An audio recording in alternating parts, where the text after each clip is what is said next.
रामगढ़ गांव का एक निवासी रामलाल यादव, पेशे से वो एक किसान है। इस बरसात में उनकी सारी फसल नष्ट हो जाने के कारण वे गांव के कई लोगों से कर्ज लिया है। उस दिन दोपहर को गांव के जमींदार का खास आदमी मंगल रामलाल के घर पहुंचा। रामलाल, अरे रामलाल। जी बोलिए मालिक, प्रणाम। अरे तू वो सब छोड़, जमींदार साहब ने मुझे भेजा है।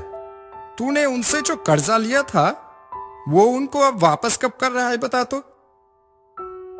दरअसल इस बरसात में मेरी सारी फसल बर्बाद हो गई है मंगल जी। आप मुझे थोड़ा सा वक्त दे दीजिए, मैं लौटा दूंगा पैसे। सुन रामलाल, इतना समय नहीं है, बहुत दिन हो गए। तू अगले 2 दिनों के अंदर सारा पैसा ब्याज समेत चुका देगा, समझ गया? नहीं तो तेरा बुरा हाल करके इस गांव से निकाल दिया जाएगा, मैं ये बता दे रहा हूं तुझे। ये कहकर मंगल उस घर से चला गया। पर उसके तुरंत बाद घर में आए राघव। ए रामलाले, तूने मेरे इतने पैसे जो उधारी लिया है वो नहीं लौटाने का मन बना लिया क्या रे? नहीं नहीं, ऐसा मत कहिए राघव जी, ऐसी बात नहीं है। मैं लौटा दूंगा आपके पैसे, बिल्कुल। वो सब मैं नहीं जानता। अगले हफ्ते के अंदर तू मेरा सारा पैसा मुझे वापस लौटाएगा, समझा? नहीं तो देख लेता हूं तुझे मैं। रामलाल के घर से राघव चले जाने के बाद रामलाल मन ही मन सोचने लगा, हाय रे मेरी किस्मत, अब मैं क्या करूं? इतने सारे पैसे मैं कैसे लौटाऊं? मेरा तो सब कुछ खत्म हो गया। सब लोगों के ताने सुनने से अच्छा कि मैं मर ही जाऊं। गांव के पश्चिम दिशा में एक नदी है। उस दिन सुबह मंगल उस नदी की किनारे से जा रहा था। तभी अचानक नदी किनारे एक पेड़ की ओर उसकी नजर पड़ी। अरे ये मैं क्या देख रहा हूं? अरे कोई है? इधर जल्दी जल्दी आओ। क्या हुआ ये? गांव के सभी लोग उस पेड़ की ओर दौड़ के आए। राघव भी था उस भीड़ में। ये क्या? ये तो रामलाल है। लगता है ये कल रात की कहानी है। तू ऐसे गले में रस्सी डालकर मर गया क्या? मेरा सारा पैसा, फूटी किस्मत मेरी। क्या करेगा बेचारा, बाजार में इतना कर्ज जो बन गया था, मरने के अलावा कोई चारा तो बचा नहीं। चलो छोड़ो, अब इस लाश को तो ठिकाने लगाना होगा कहीं। फिर कुछ गांव वालों ने मिलकर रामलाल की लाश को पेड़ से उतार के गांव से दूर एक जमीन पर गाड़ दिया। उस दिन दोपहर को मंगल अपने घर जा रहा था। रास्ते में जमींदार साहब के साथ उसकी मुलाकात हो गई। क्या बात है रे मंगल, सुबह उधर बहुत शोर शराबा हो रहा था। अरे और क्या कहूं जमींदार साहब, वो किसान है ना रामलाल, कल रात को नदी के किनारे उस पेड़ पर लटक कर मर गया। क्या कह रहा है? मेरा सारा पैसा बर्बाद हो गया। मर जाता लेकिन मेरा पैसे लौटा कर तब ना। क्या कहना, अब यही तो किस्मत है। कुछ दिन इसी तरह बीत गई। एक रात मंगल नदी के किनारे के रास्ते से घर लौट रहा था। रात बहुत हो गई है, इस रास्ते से जल्दी जल्दी घर चलते हैं। जब वो उस रास्ते पर चल रहा था तो अचानक उसे एक हंसी की आवाज सुनाई दी।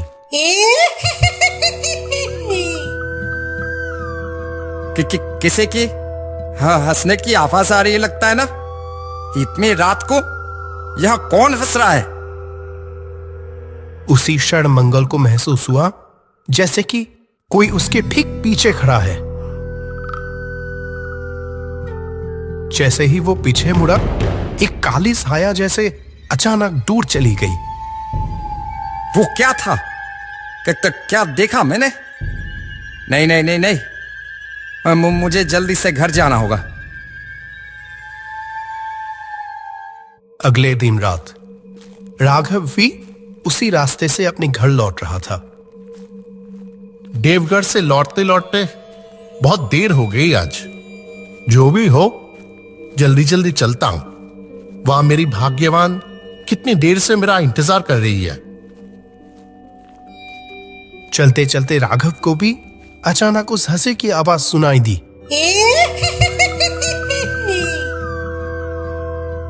अरे कौन है? कौन हंस रहा है उधर?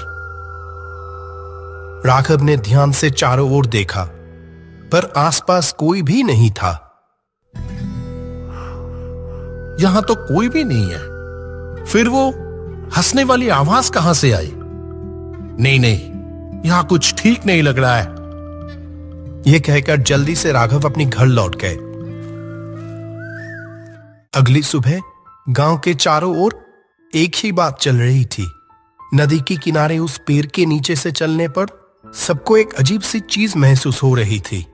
गांव के बीचों बीच जमींदार के साथ और भी बहुत सारे लोग खड़े हैं और उस मामले पर बहुत सारी चर्चाएं हो रही है। अरे यार, क्या बोल रहा है? ऐसा कैसे हो सकता है? अरे सच में, कई लोगों ने तो खुद देखे हैं अपनी आंखों से। अरे हाँ भाई, मैं तो खुद उस रात घर लौट रहा था। अचानक एक हंसी की आवाज आई। कैसा डरावना माहौल। इतनी रात को नदी किनारे उस पेड़ के नीचे भला कौन हंसेगा? हाँ, उस रात तो मैंने भी सुना। बाप रे, लगता ये रामलाल के भूत का काम है। उसने तो इस पेड़ पर खुद को लटका लिया था। पड़ोसी गांव से वो तांत्रिक बाबा को बुलाने के बारे में क्या ख्याल है? हाँ हाँ जमींदार जी, ये सही रहेगा।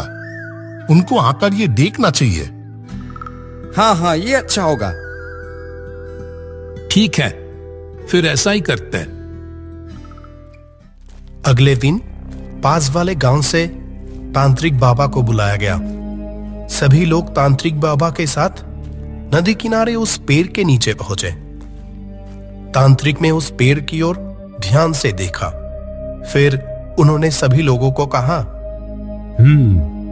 सुनो, ये जगह बिल्कुल भी अच्छी नहीं है। मैं यहां किसी आत्मा की उपस्थिति महसूस कर पा रहा हूं। कोई दुर्घटना से हुई मृत्यु हुआ क्या था यहां पर? कोई जानता है? जी बाबा, इस गांव का ही एक किसान रामलाल कुछ दिन पहले इसी पेड़ से लटक कर अपनी जान दे दी। जैसा सोचा था। अब कुछ दिनों के लिए आप में से कोई भी अंधेरे के बाद या भरी दोपहर में इस रास्ते से नहीं जाएगा।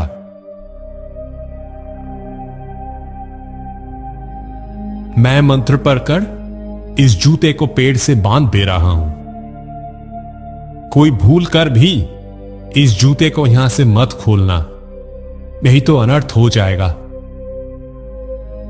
ठीक है बाबा। फिर कुछ समय तक सब कुछ ठीक चल रहा था। एक दिन अचानक गांव में एक चोर घुस आया। आज इस गांव से बहुत कुछ चुराया हूं, ये दूर के बाजारों में बेच दूंगा, फिर तो बहुत सारे पैसे। वो चोर चोरी का माल अपने थैले में रखकर नदी किनारे से भाग रहा था। तभी अचानक उसकी नजर वहां उस पेड़ पर पड़ी। अरे अरे, उस पेड़ में एक जूता नहीं बंधा हुआ है। चलो चलो, उस जूते को भी रख लेता हूं, छोड़ जाने में क्या फायदा। फिर उस चोर ने पेड़ से जूते को खोल के अपनी थैली में डालकर वहां से चला गया। तभी से गांव में दहशत शुरू हो गई। आज तो कितनी देर तक बैठा रहा, सारी मछलियां फिर भी नहीं बिकी। चलो छोड़ो, घर जाकर भाग्यवान को कहूंगा मछलियां सारे पकाकर खिलाए। बहुत मजा आएगा। गांव का मछुआरा हरी अपनी मछली भरी टोकरी लेकर पड़ोसी गांव के बाजार से लौट रहा था। तभी अचानक ये क्या हुआ? मेरी टोकरी अचानक इतनी हल्की क्यों लगने लगी? इतनी हल्की तो ये हो नहीं सकती। हरी ने टोकरी अपनी सिर से नीचे उतारी तो उसमें एक भी मछली नहीं थी। आश्चर्य होकर जैसे ही ऊपर की ओर देखा तो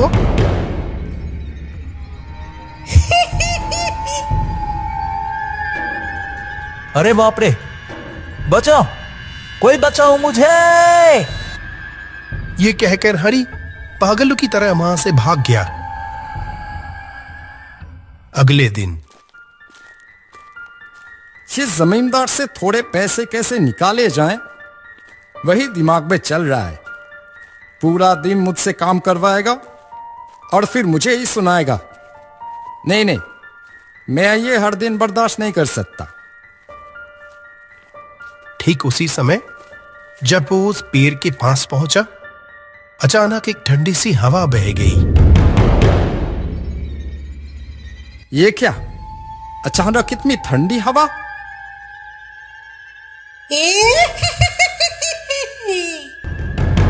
कौन? ऐसे कौन हंस रहा है? कौन कौन है? पीछे मुड़कर मंगल ने देखा एक कंकाल गले में रस्सी डालकर लटक रहा है। अरे मर गया, हे भगवान, कोई बचाओ मुझे। यह कहकर मंगल वहां से दौड़ के भाग गया। अगले दिन शाम हो चुकी थी। राघव पास वाले गांव से लौट रहा था। रघुपुर से लौटने में इतनी देर हो जाएगी पता ही नहीं चला। चलो जल्दी जल्दी चलते हैं, घर में तो मेरी भाग्यवान मेरा इंतजार कर रहा है कब से। तभी पीछे से किसी ने राघव के कंधे पर हाथ रखा। वो उस बर्फ जैसे ठंडे हाथ की स्पर्श से तुरंत चौंक गया। कौन है? कौन है? कौन है? हाय राम! क्यों, मुझसे पैसे नहीं मांगोगे? आओ, मांगो पैसे मुझसे।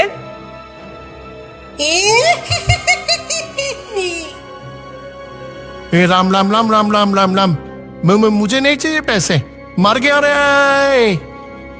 राघव ने किसी तरह वहां से भागकर अपनी जान बचाई। अगले दिन गांव के सभी लोग बरगद की पेड़ के नीचे इस मुद्दे पर घोर चर्चा कर रहे थे। इस गांव में जरूर कोई भूत आया है, जरूर कोई भूत आया है। जब देखा मैंने अपनी आंखों के सामने। हाँ बिल्कुल, वरना कोई कैसे मेरी मछली भरी वो टोकरी इस तरीके से साफ कर दिया? अरे बाप रे बाप। हाँ हाँ, कल तो मैंने भी अपनी आंखों से देखा। कितना डरावना दृश्य था वो। मैं तो किसी तरह बच के निकला हूं बस। उस तांत्रिक बाबा को ही फिर से बुलाया जाए, अगर वो कुछ समाधान बता पाए। हाँ हाँ, ये सही रहेगा, सही रहेगा ये। हाँ हाँ। उस शाम पूरे गांव का कोई भी व्यक्ति उस रास्ते पर नहीं गया। अगले शाम सभी ने उस तांत्रिक को बुला लाया। तांत्रिक ने सब कुछ देखने के बाद कहा, इस पेड़ से वो जूते किसने खोला? मैंने तो चेतावनी दी थी आप लोगों को कि किसी भी कीमत पर वो बंधन ना खोले जाएं। हमने कुछ नहीं किया बाबा। इस गांव में कोई भी ऐसा कभी नहीं कर सकता। बे बाबा, हम में से किसी ने ऐसा नहीं किया। जैसे ही पेड़ से वो बंधन खोला गया, उस किसान की आत्मा पुनर्जागृत हो गई और ये इसी आपदा का परिणाम है। आप कुछ कीजिए तांत्रिक बाबा, कृपया कुछ कीजिए, बचाइए हमें। देखता हूं मैं क्या कर सकता हूं, आप लोग रुको।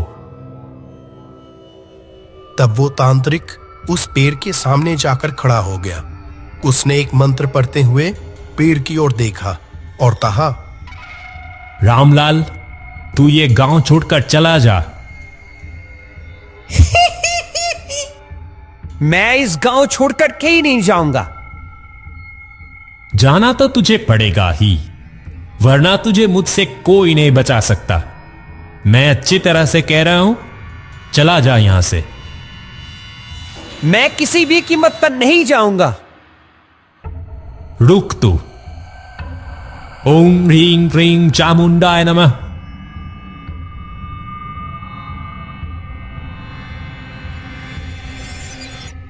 इतना कहकर तांत्रिक ने दोबारा मंत्र पढ़ा और फिर उस पेड़ पर एक लाल धागा बांध दिया। अरे जल गया। अरे खोल दो इसे। मैं जा रहा हूं। खोल दो। तू जा रहा है, ये हमें कैसे पता लगेगा? मैं इस पेड़ की एक टहनी तोड़कर जा रहा हूं। छोड़ दो मुझे, अब तो छोड़ दो। ठीक है, वैसा ही कर फिर।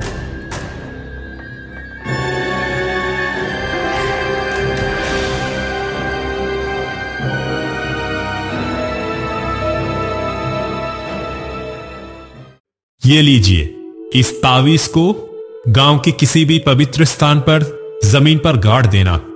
लो, अब और कोई डर नहीं। अभी यह गांव रामलाल की आत्मा से मुक्त हुआ। प्रणाम बाबा, आपका बहुत बहुत शुक्रिया। फिर वो तांत्रिक वहां से चला गया और उसके बाद पूरा रामगढ़ गांव भी सचमुच उस दहशत से मुक्त हो गई।